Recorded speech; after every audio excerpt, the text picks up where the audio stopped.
बहुत जरूरी जानिब आपकी तवज्जोहात मबजूल कराना चाहता हूं, और वो भी ज़ाहिर है के बाद रिकॉर्ड हो रही है, और जो हजरात यहाँ नहीं आ पा रहे वो सुनकर सवालात कर रहे हैं, और बहुत अच्छी बात है। तो आज मैं एक सवाल उठाकर जल्दी से उसका जवाब दूं और अपने मौजू पर आ जाऊं। तवज्जो है आपकी? वो सवाल ये है, बहुत तवज्जो से सुनिएगा, जरा इख्तिलाफी बहस है मगर इसे सुन लीजिए। हमारे यहाँ जहनों में यही बैठा है कि जब इमाम हुसैन ने चिराग को बुझाया था तो आमतौर पर खुतबा यही पढ़ते हैं कि कोई नहीं गया था। आपने भी यही सुना है और बिल्कुल ऐसी बात है। लेकिन एक रिवायत के तहत, चूंकि अब उलमा सभी पढ़ रहे हैं, सब कुछ पढ़ रहे हैं जो पहले नहीं पढ़ा गया, हाँ अब पढ़ रहे हैं, उससे क्या होता है, जो जवान जहन है वो परेशान होते। अब मैं आपको बताऊं, पिछले ही दिनों में अशरे में किसी साहब ने ये पढ़ दिया कि क्या ये मिंबर पे पढ़ते रहते हैं कि चिराग जलाया और बुझा दिया, कोई उठकर नहीं गया। बल्कि नहीं, हमारे पास तो है रिवायात कि बहुत से लोग 20-20 करके 10-10 करके इमाम हुसैन को छोड़ कर गए। आप लोग तवज्जो कर रहे हैं? ये उन्होंने पढ़ दिया। अब देखिए, इसको ज़ाहिर है हल करना है, हमारा तो मौजू भी यही है, तो हम इसी में तो हल करेंगे इस बात को। अब देखिए, इसके दो जवाब हैं, इसके दो जवाब हैं।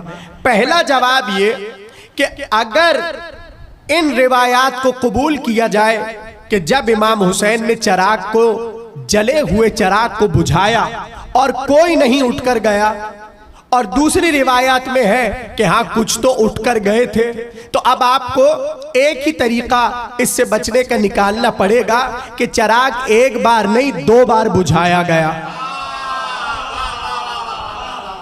अब देखिए, बात को भी हल करना है तो हमारे पास यही तरीका है, या तो हम ये माने कि शब-ए आशूर एक बार नहीं, ये वाकया 2 बार हुआ। अब इसमें भी घबराने की जरूरत नहीं, क्योंकि बहुत से वाकयात शब-ए आशूर ऐसे हुए हैं जो अब तक मिंबर का मौजू नहीं बने। अब सवाल ये है कि हम जो इतनी फजीलतें पढ़ते हैं शोहदाए करबला की, तो अगर ये जो उठकर चले गए तो क्या आप इनको और इनको एक ही जगह पर और सफ में लाकर खड़ा करते हैं? तवज्जो कीजिएगा, यानी जो गए वो गए। अब आप अगर ये समझ रहे हैं कि सिर्फ शब-ए आशूर गए, तो आपको पूरा इमाम हुसैन का सफर पढ़ना पड़ेगा, और उस सफर में ये पता चलेगा कि कोई एक मंजिल थोड़ी है, मुस्तकिल इमाम हुसैन के साथ आ रहे हैं लोग, जा रहे हैं, आ रहे हैं, जा रहे हैं। अब वो मैं आपको समझाता हूं। जब सैयदुश्शोहदा मदीने से चले, बहुत से लोग साथ हुए मगर मक्के में बिछड़ गए, फिर मक्के से कुछ लोग साथ हुए और वो राह में बिछड़ते चले गए।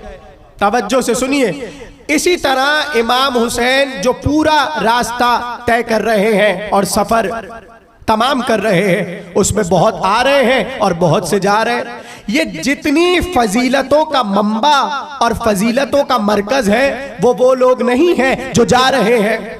अब कद्र कीजिएगा मेरे जुमले की, शब-ए आशूर तक जितनी फजीलतें इमाम हुसैन को कहनी है वो चिराग बुझाने के बाद है, ताकि अभी भी कोई जाना चाहता है तो चला जाए।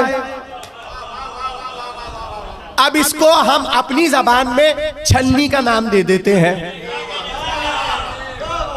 आप सलामत रहिए, जो समझ रहा है इसको आप छलनी का नाम दे दीजिए। यानी गोया इमाम हुसैन छान रहे थे, जिसे अभी जाना है वो अभी चला जाए, जिसे यहां जाना है वो वहां चला जाए। मेरे जुमले की कद्र कीजिएगा, यानी जब तक एक एक जाने वाला यहां से चला नहीं गया, तब तक हुसैन ने एक जुमला असहाब के लिए नहीं कहा।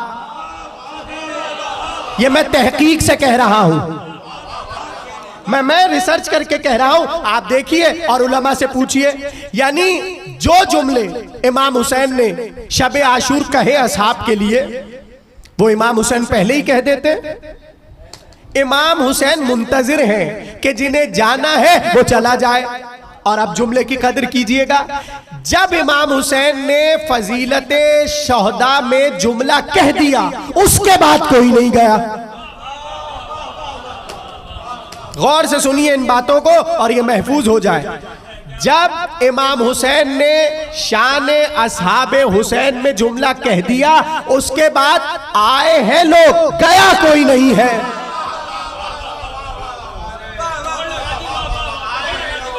बात पहुंच गई सब तक, भूलेंगे तो नहीं। जरा मिल के बुलंद आवाज में सलावत पढ़िए मोहम्मद।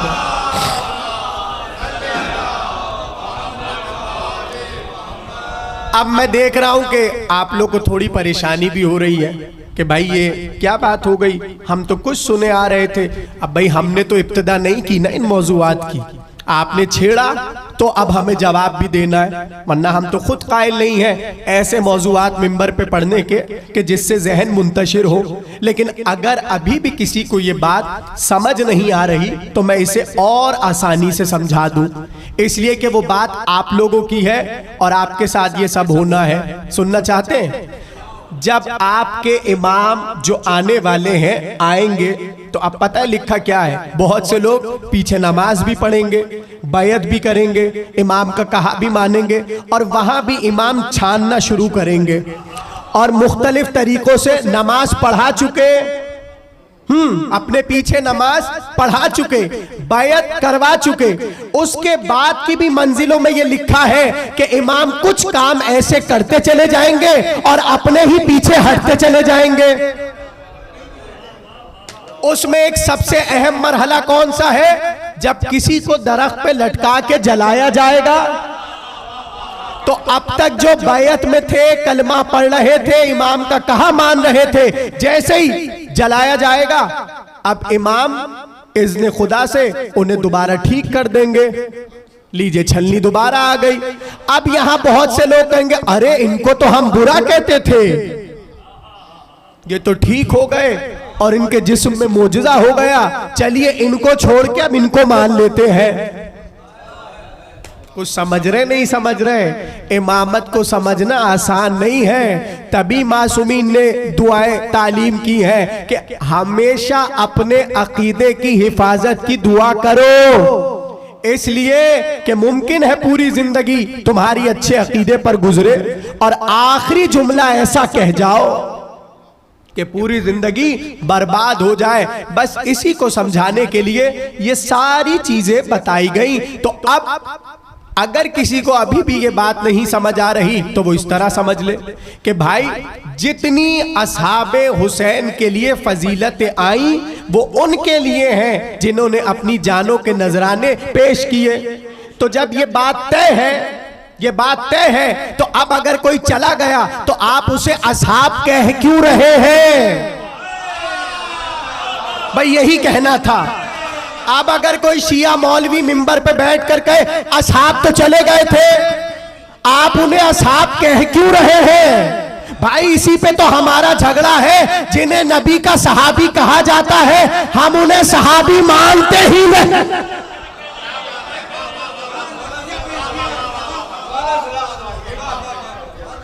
पहुंच गई बात? भाई यही आपको समझाना था। तो भाई जो चला गया अब वो भले शबे आशूर गया, गया तो गया, गया तो गया, आप उसे असहाब में शामिल करके जवानों के जहन क्यों खराब कर रहे हैं और क्यों कह रहे कि हाँ हुसैन को भी कुछ लोग छोड़ के चले गए थे? भाई जैसे ही वो गए अब वो हुसैनी कब रहे? अब वो कहां गए? इतनी अजीब बात है और जुमले का लुत्फ लीजिएगा।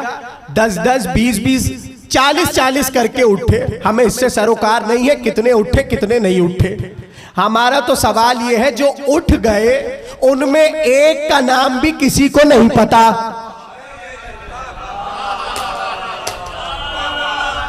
जुमले को जरा सा उठा लीजिए।